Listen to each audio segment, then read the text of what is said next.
Dan kalau diperiksa secara medis tidak akan ditemukan apa-apa. Secara medis organ-organ itu sehat walafiat.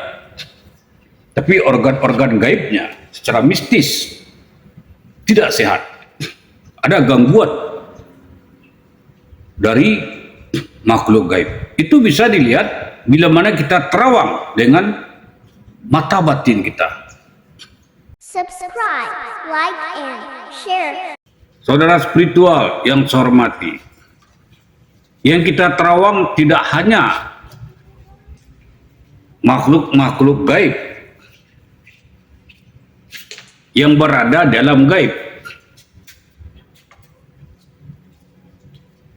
namun kita juga dapat menerawang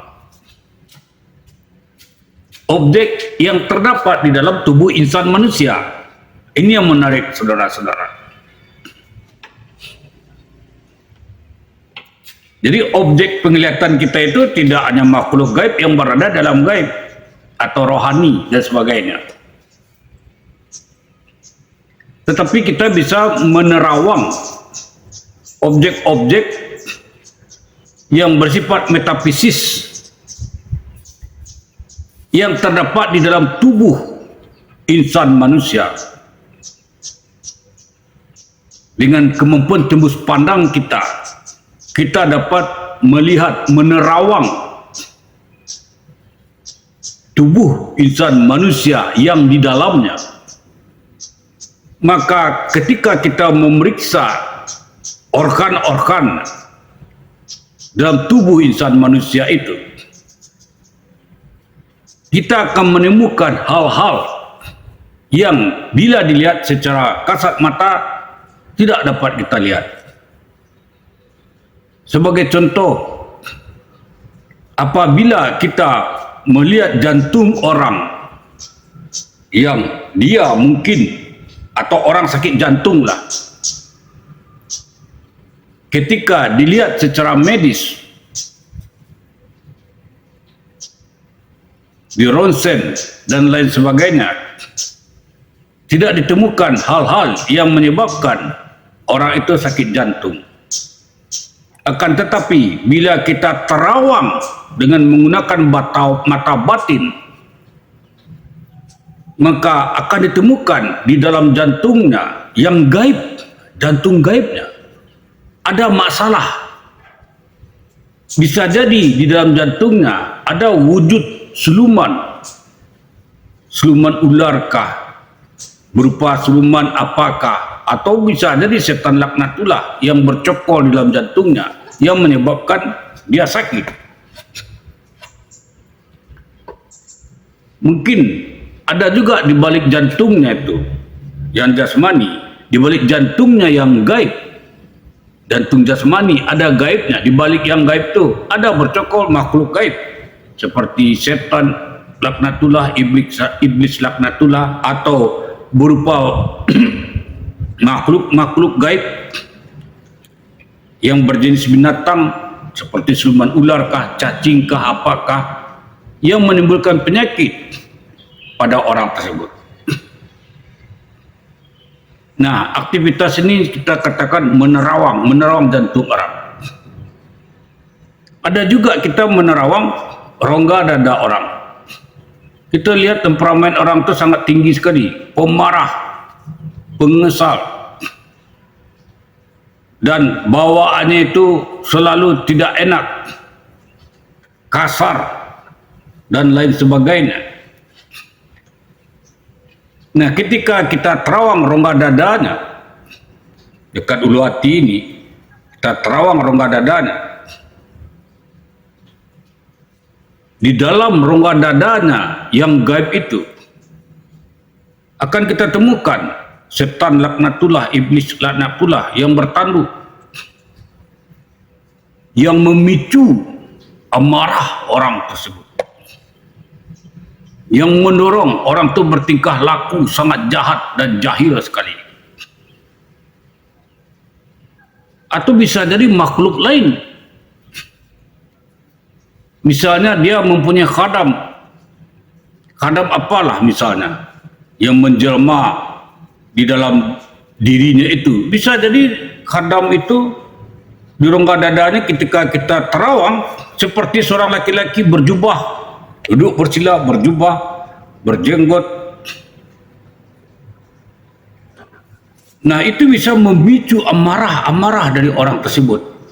Karena ketika kita kehendaki, kita niatkan untuk melihat wujud dari makhluk yang berjubah rongga dadanya, kita niatkan wujud aslinya, maka dia akan berubah.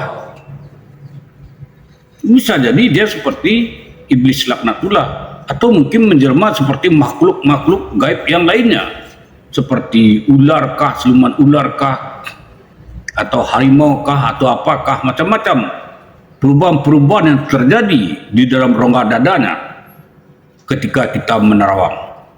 Itulah yang mendorong seorang itu menjadi sangat amarah, temperamental.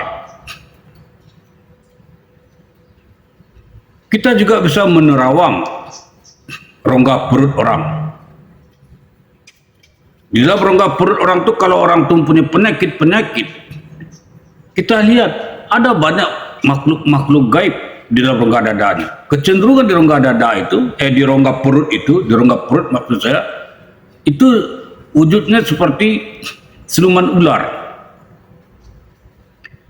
Saya pernah menerawang melalui murid-murid orang yang sulit dapat keturunan. Seorang perempuan sulit mendapat keturunan. Dan ketika diterawang rongga perutnya itu, ada jelmaan siluman ular di dalam perutnya itu. Atau orang selalu merasa sakit perut, ketika diperiksa secara medis tidak ditemukan sumber penyakitnya. Nah, ketika kita terawang rongga perutnya itu, kan kita dapati makhluk gaib sejenis cacing gitu. Tapi ternyata dia bukan cacing, dia makhluk gaib yang menjelma menjadi cacing, yang menggerogoti ususnya, usus gaibnya. Ini aktivitas penerawangan. Jadi kita bisa menerawang organ-organ tubuh manusia ketika mata batin kita sudah terbuka. Demikian pula kalau ada orang yang tidak bisa buang air besar atau buang air kecil, perut itu besar dan keras, sulit buang air besar, harusnya dioperasi. Nah, dengan melakukan penerawangan tingkat tinggi, kita bisa melihat di saluran pembuangnya itu ada semacam ikatan halus, terikat ya. Jadi pembuang itu diikat seperti benang halus, sehingga tidak bisa dia buang air besar karena diikat. Dan diikat itu adalah saluran pembuangnya yang gaib dengan benang yang gaib pula oleh makhluk gaib. Nah, kalau itu terjadi, dia tidak bisa buang air besar. Ini adalah perbuatan manusia. Begitu juga organ otaknya, organ kepalanya. Kadang-kadang ada makhluk gaib di bagian belakang kepalanya itu, yang bermacam-macam wujud jelmaannya. Tidak hanya itu, di rongga dada manusia itu pun kadang-kadang di kepalanya dulu. Di kepala ini kadang-kadang tidak ada wujud makhluk, tetapi berupa asap hitam. Berupa asap hitam. Dan itu selalu itu mengakibatkan pikiran itu terselimuti sehingga dia sulit berpikir. Kadang-kadang cara berpikirnya itu error, sulit dia berpikir, sulit dia berkonsentrasi. Karena diselimuti kegelapan asap hitam. Demikian pula di rongga dadanya. Rongga dada itu tidak hanya makhluk, tapi jelmaan berupa asap hitam bisa juga di dalam rongga dada yang padat, sehingga sesak dadanya itu rasanya. Dan kalau sampai ke jantungnya demikian pula. Jantung yang gaibnya itu sangat sesak rasanya. Nah, ini semua akan fenomena-fenomena gaib berupa asap ini, outputnya akan menimbulkan penyakit kepada diri orang itu. Dan kalau diperiksa secara medis, tidak akan ditemukan apa-apa. Secara medis, organ-organ itu sehat walafiat. Tapi organ-organ gaibnya, secara mistis, tidak sehat. Ada gangguan dari makhluk gaib. Itu bisa dilihat bila mana kita terawang dengan mata batin kita. Itu kegunaan dibukanya mata batin. Jadi mata batin, penerawangan, tembus pandang itu tiga konsep yang sama tapi berbeda penempatannya. Nah, oleh karena itu, ketika mata batin Anda terbuka, Anda harus menerawang. Ketika mata batin sudah dibuka, Anda harus menerawang. Apa yang Anda terawang? Ya terserah Anda, makhluk gaibkah di sekitar Anda, di dalam tubuh manusiakah yang akan Anda terawang? Harus ada objek yang Anda terawang. Kalau tidak mungkin bisa digunakan mata batin itu kalau tidak ada objek. Ketika kita menerawang objek itulah, maka kita tahu mata batin kita terbuka atau tidak terbuka. Kita sudah tembus pandang atau belum tembus pandang.